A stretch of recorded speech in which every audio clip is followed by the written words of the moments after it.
Lord Blood-Rah's Nerve-Wrackin Auditorium is made possible by Lord Blood-Rah's Patreon supporters.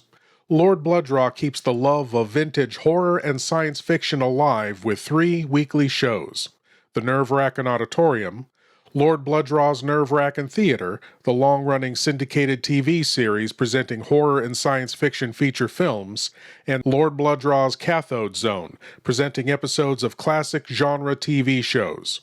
For more info, go to patreon.com/Lord Blood-Rah.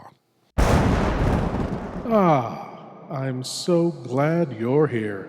Allow me to introduce myself. I am Lord Blood-Rah. I host horror and science fiction films on my TV series, Lord Blood-Rah's Nerve-Wrackin Theater, but here, in this cool, intimate darkness, I'll be presenting tales of horror and the uncanny solely for you, alone. In this auditorium within your mind, you will coalesce the settings and the players from the ether of your imagination. Your terror will be your own creation. This is the sorcery of sound, the subtle magic of old-time radio, horror.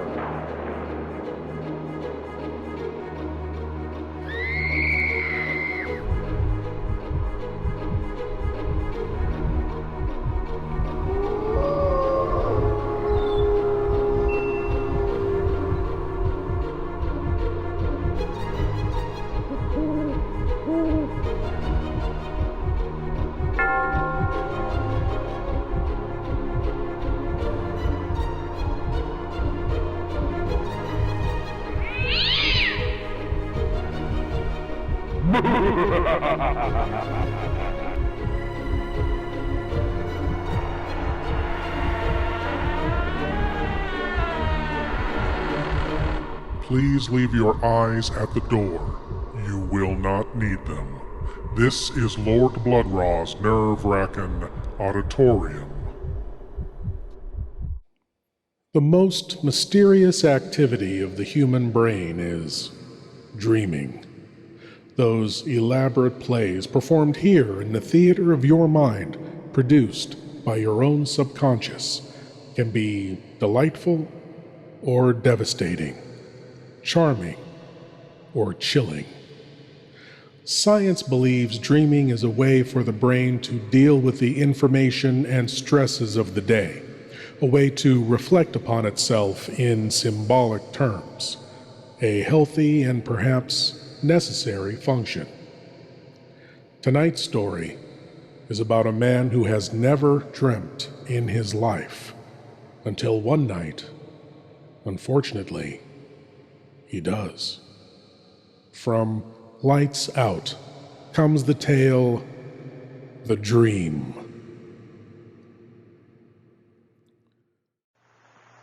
Tonight is the 4th anniversary of Lights Out.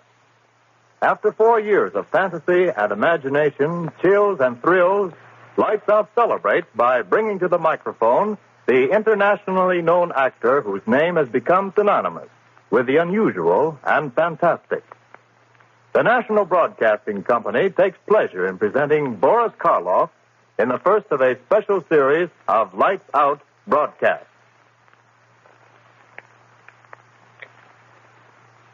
Lights out, everybody.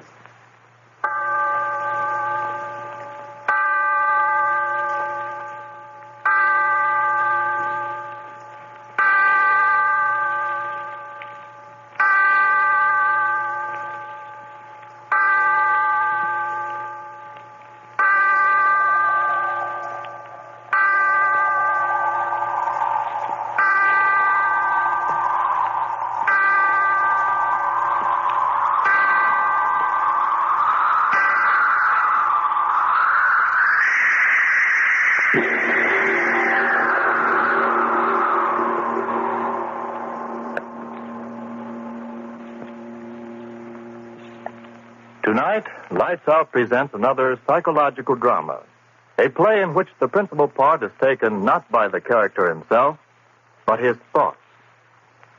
The voice you are about to hear is that of the thoughts of one Darrell Hall, a accused murderer, sitting in a courtroom awaiting the return of a jury, which is to decide whether he is to live or die. And as he waits, the thoughts in his mind seethe and swirl. Seethe and swirl. Guilty, swirl, not guilty. Guilty, not guilty. Guilty. Father in heaven, why don't I stop thinking those words? Words those jurymen are saying. He's guilty. He's not guilty. He's guilty. Not guilty. Guilty. Not guilty. He's not guilty. No, I've got to stop thinking of what's going on in that room. The jurymen. I've got to stop thinking of them. I've got to keep my head clear. I've got to figure things out. When did all this start? Yes, I remember. That night, Wayne and I were sitting in my room, talking about dreams. I remember he said... Oh, come on, Darrell. Don't expect me to believe that one. Well, I'm certainly telling you the truth. A fellow with your imagination wasting his time teaching biology to a bunch of co-ed nitwits. No, sir, you should be writing fiction. I assure you, my dear Wayne, I've told you the truth. You're really serious? Of course I am. You actually mean that in all your life you've never had a dream? Never. Not even when you were a child? To my knowledge, I've never had a dream in all my life. Well, how do you like that? I like it very well. I close my eyes, oblivion, and then I wake up. No nightmare hangovers for me, Peg. Now, wait a minute, Darrell. Let me get this straight. You mean you've never even had a dream after, eating a Welsh rarebit at midnight or surrounding a dozen green apples or anything like that? Believe me, Wayne, I've never had a dream of any shape, form, or description in all my life. A dream to me is just a word. Something that happens to other people, but not to me. But everyone must dream. Well, perhaps. But it just so happens that my subconscious doesn't work that way. I tell you again, I have never dreamt. Well, what do you know about that? Just unbelievable, I tell you, unbelievable. Yes, that's what he said. Unbelievable. It was unbelievable that I'd never dreamt. Then after a while he went away and left me there. It was early evening. But I remember that somehow, strangely, I was very tired. I sat down in the easy chair. Oh, I was so tired. I closed my eyes. I slept. And then it happened. A strange murmuring in my head. Yes, that's how it started.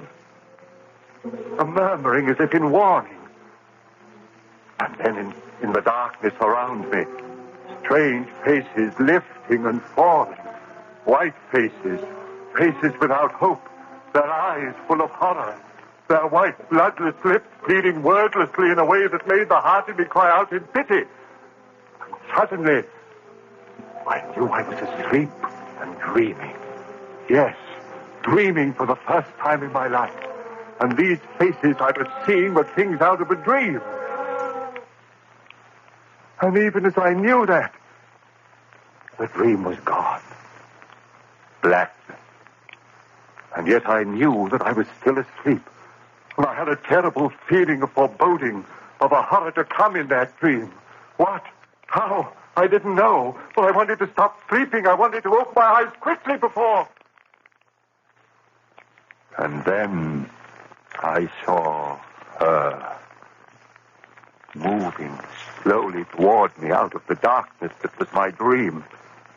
At first, a white, wraith-like thing. And then I saw it was a woman.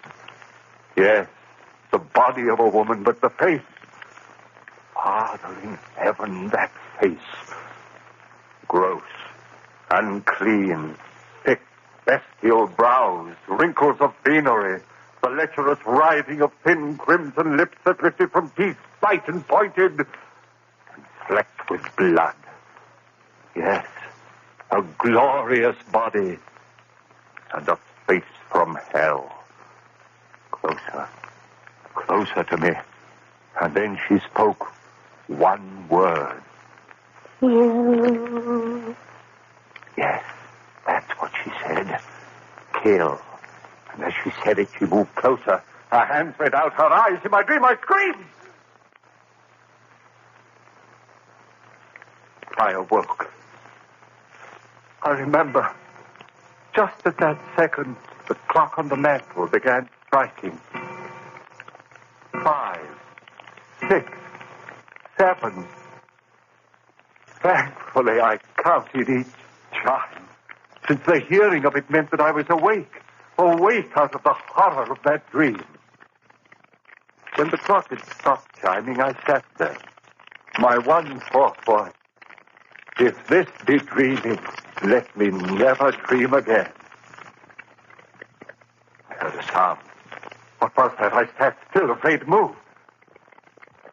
And then I laughed. It was my own heart, still pounding with fright at what I'd seen in my first dream.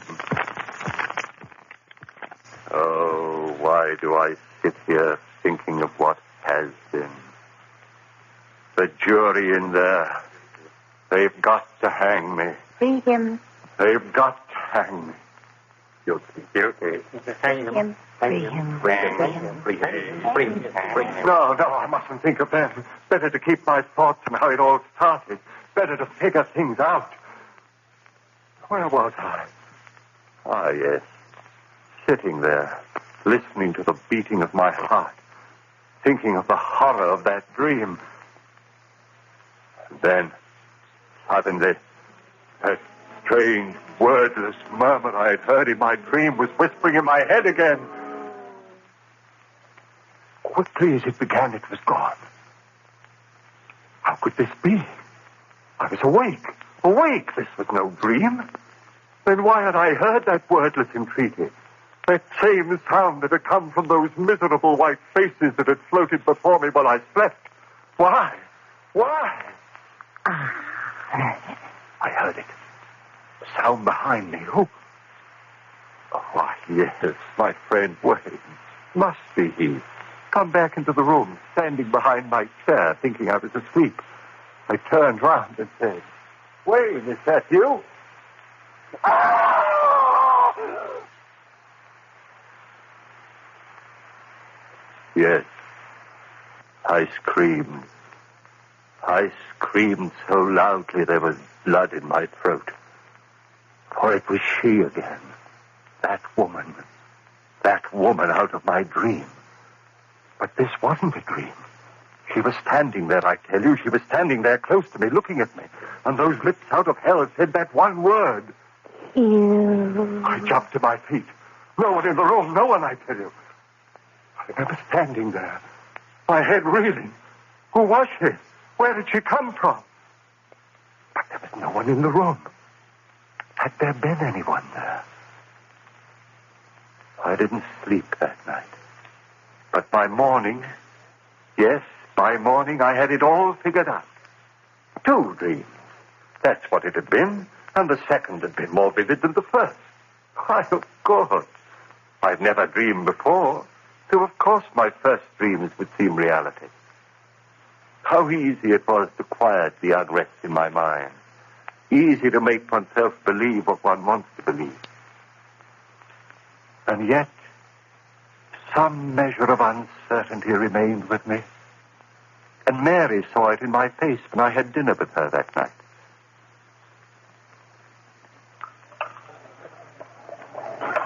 Darryl, do you mind if I ask you something? What a question. Of course not. Is there something wrong? You mean with the dinner? Well, you know, this is my favorite restaurant. With you, dear? Has something gone wrong at the university? Why do you ask that? The worry in your eyes. Oh. What is it, dear? Oh, it's nothing. It's nothing important. You changed your mind about loving me? Mary. Then tell me what it is, please. All right. It's really nothing to concern yourself over. Just a dream. Dream? Darryl, you dreamt. Yes, last night. How marvelous. Now you're normal even when you sleep. That's right, isn't it? I'm back to normal, see if I'm not. And here I thought from the expression on your face that it was something really important. Funny, isn't it? And I suppose in your first dream you dreamt of a Glorious, seductive woman. No, Mary. Ah, did you have a nightmare? If you don't mind, let's not talk about it anymore. Shall we have our dessert now? Now, I suggest the hot green apple pie with cheese. Gerald, was it as bad as all that? Horrible. Oh, that's cruel.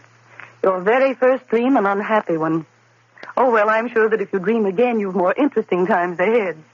Oh, Darrell, look at the time. 7:01, and we promised the Armstrongs we'd pick them up at 7:15. Darrell, what is it? Your face. Do you hear it? Hear what? You do hear it, don't you? The voices. What? Darrell, what are you talking about? Why, the people in this restaurant are most well behaved. Gone. Just the way it was before. Darrell, please, if this is a joke, please tell it to me. Darrell, what is it? What are you staring at? What's behind my chair? What's there, Darrell? Tell me what. Darrell, the table. Why did you throw over the table? Darrell, what is it? What is it? Why did you scream like that? What's the matter with you, Darrell?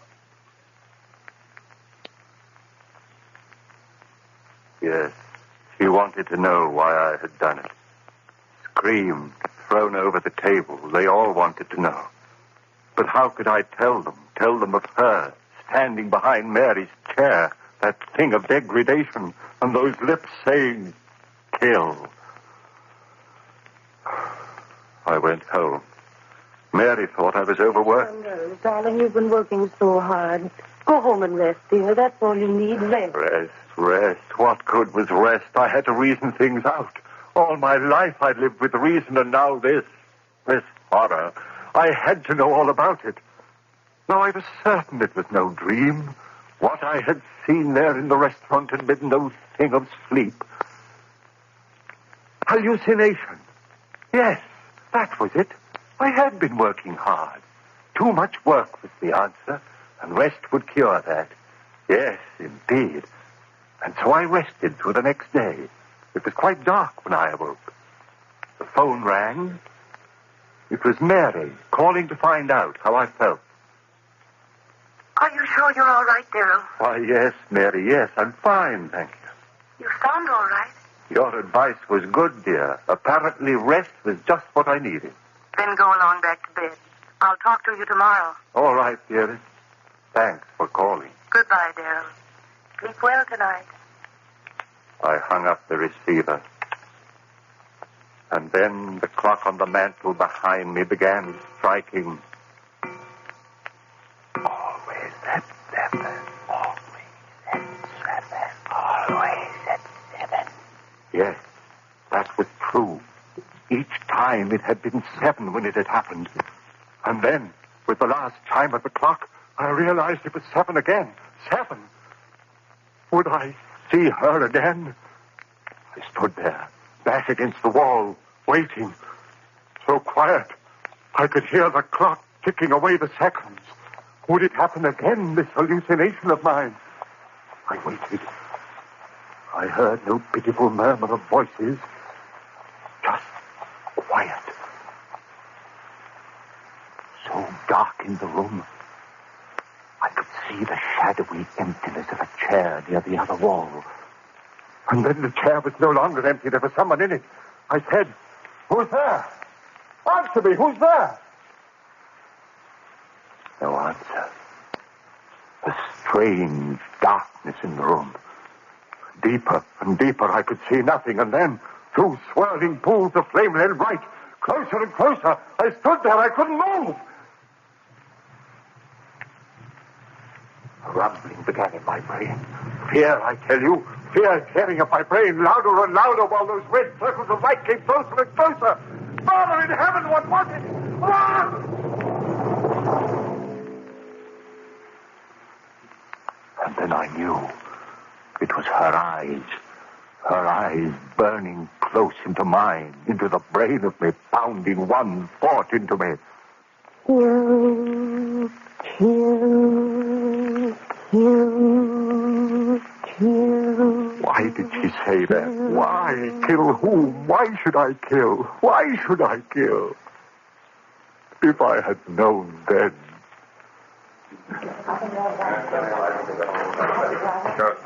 The jury. They're coming back. The verdict. What? No, not yet. Still out. Oh, they've got to find me guilty. I've got to hang. I've got to. If I live. Oh, but I mustn't think of that. I must think of what happened. Where was I? Ah, yes. That woman. Her eyes pounding that word into me, and then gone again. But this was no dream. Then what? A voice within me whispered, "Crazy, crazy, crazy." No, I was saying that horror was real as the breath in me. And with that realization, the coldness as of a wind blew around me and clutched at my heart. For if she was reality, somehow I knew that I was lost. And so it began. Night after night, the stroke of 7. First, that wailing dirge of those lost souls. And then her writhing lips. Kill, kill, kill, kill, kill,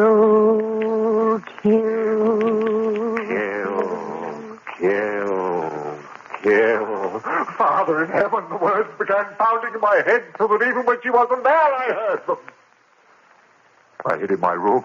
I didn't go out. People would see this madness that had come over me. I went nowhere. And soon I knew that they were talking of me. I tell you, I don't want to come over, Daryl. Hides in his rooms, won't even talk to me. Something's wrong there. And Mary. Please, Earl, you've got to let me see you. This talking over the phone. Oh, darling, what's wrong? What's wrong? Night after night, the horror. And the greater horror of... Kill, kill, kill, kill, kill. Mary pleaded with me. Dear, if you love me, please let me see you, talk to you. Come over to my house tonight. Oh, please, Daryl, perhaps I can help you. Please, darling, please. I didn't want to go, but I went that night. Perhaps she could help. Yes. Help me understand the madness of those wailing voices and drifting white faces. Understand the horror of that woman and that maddening word. Mary, so understanding, so gentle, she could help me. Clear my head of the madness. Oh, Daryl, you're here at last. Mary, help me. You will help me. Daryl, your face so white. Oh, Don't talk yet. Sit here and rest. I'm sane, Mary. Believe me, I'm sane. Of course, dearest. Of course you are. That madness outside of me, those white drifting faces moaning at me. Rest, darling.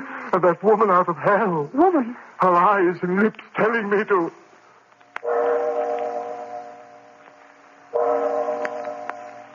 The time. The time. What time is it? It's 7. Daryl, what is it? I've lost track. I've got to get out of here. Daryl, don't. Wait. Don't go. Too late. Daryl, what is it? Too late. Late. You hear them, don't you, Mary? I'll go call a doctor. Listen to them. Their voices are so loud tonight. Listen, Mary. Daryl, don't. There's no one here. You hear them? You must hear them.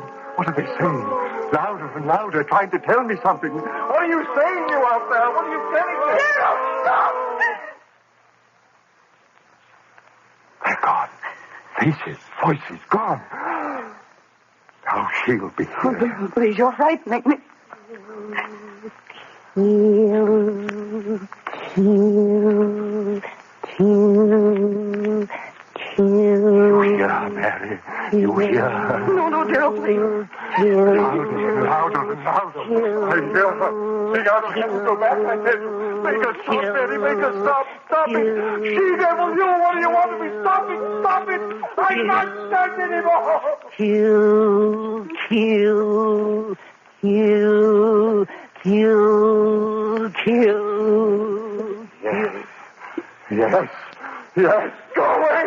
Go away. I'll kill. Daryl, don't! Oh, my neck. Choking me. Daryl, no. Kill.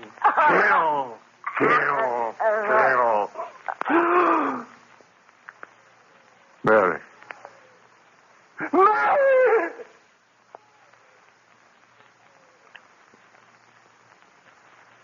Yes. I had killed her. My sweet, gentle little Mary. Killed her with my own hand. I opened my hand. She fell to the floor. I went out into the street.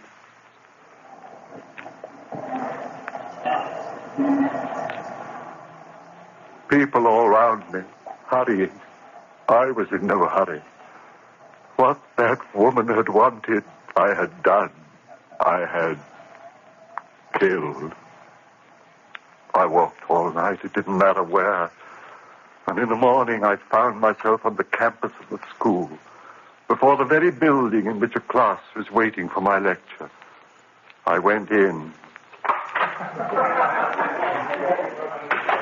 I walked up on the platform and looked down into their faces. I said to them, "Ladies and gentlemen, my lecture for today will be on the subject of the selective factor in the evolutionary..." I stopped. A murmur in the air. Those voices again. But it was broad daylight. I'd never heard those voices in daylight before. What did they want of me? What were they saying? There was a strangeness in their pitiful voices. Yes, like a dirge of tears and sorrow for someone. For me, yes, for me. And then her voice, laughing, triumphant. And I understood. For the first time, I understood everything. She had triumphed over me. That was why those lost souls were wailing a dirge over me. I was hers forever.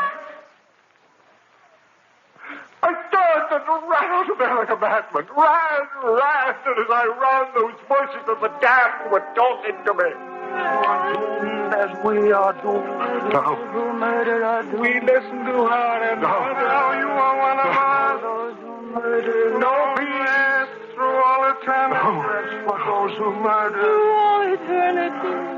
But covered with my ears and my hands, I ran. No use, I heard them. Only one hope for you, man. One hope. Expiate your crime on the gallows. Pay for what you have done. On the gallows, and you shall have one hope, man. One hope.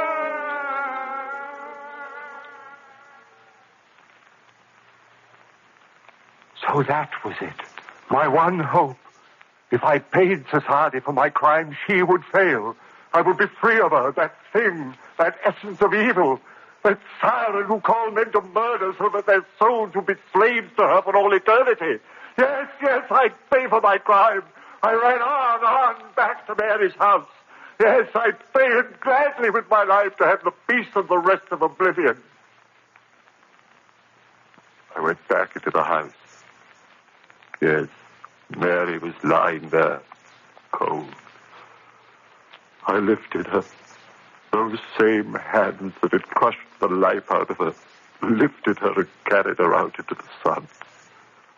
My eyes were so filled with tears that I could hardly see where I walked. People began milling about me. He's got a woman in his arms. Well, where's he carrying her? She must have fainted. No, look, she's dead. What? Who killed her? Hey, mister, who killed her? I did. Who killed her? I killed her. With my own hands, I killed her. And please, I want to die for her.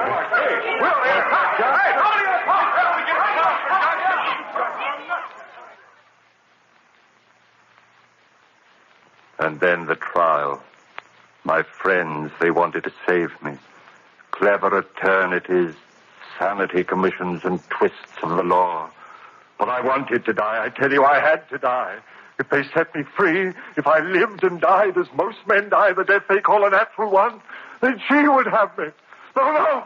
I want to hang by the neck until dead. I want that noose around my neck. The trap beneath my feet, the jailer pulled the switch. My feet dancing in air. The noose strangling me as my hands strangle Mary. Free from my crime and I'll be free. Free of that horror with the writhing lips and blood-stained teeth.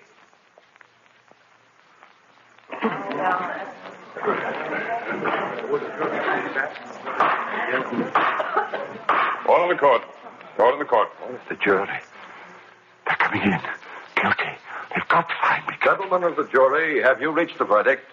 We have, Your Honor. The clerk of the court will read the verdict, please. The jury find the defendant guilty of murder in the first degree. Guilty.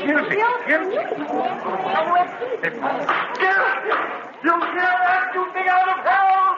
Guilty!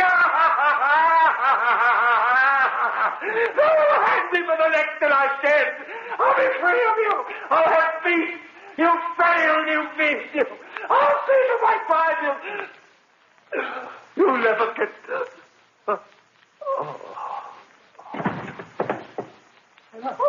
What's he? He's fainted. Hey, stand back, everybody. Doctor, right this way, Doctor. Ambulance, call an ambulance. Stand back, please. It's no use.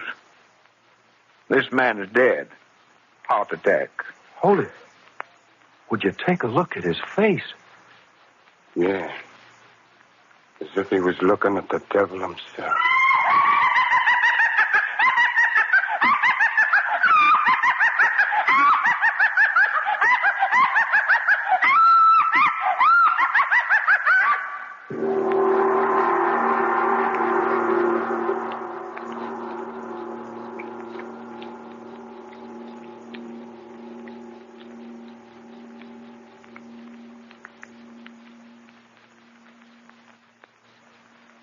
Ladies and gentlemen, you have just heard the first play in a special series commemorating the 4th anniversary of Lights Out and starring Boris Karloff.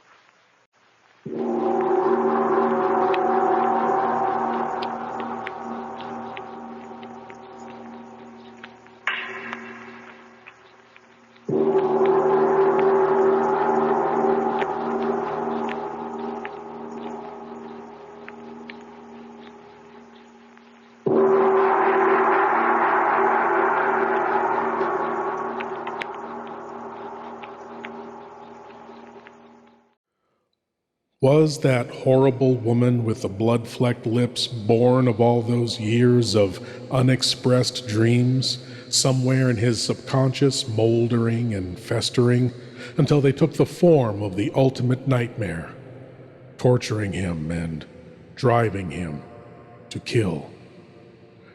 Dreams can motivate and inspire, but can they drive one to kill or to death? Tonight, especially tonight, I wish you sweet dreams. Thank you for joining me in the Nerve-Wrackin Auditorium, and I hope you'll come again. But now it's time for you to rejoin the, real world. I am Lord Blood-Rah, and I'll be waiting here for you in the shadows of your mind until the next time you seek the darkness. Good night.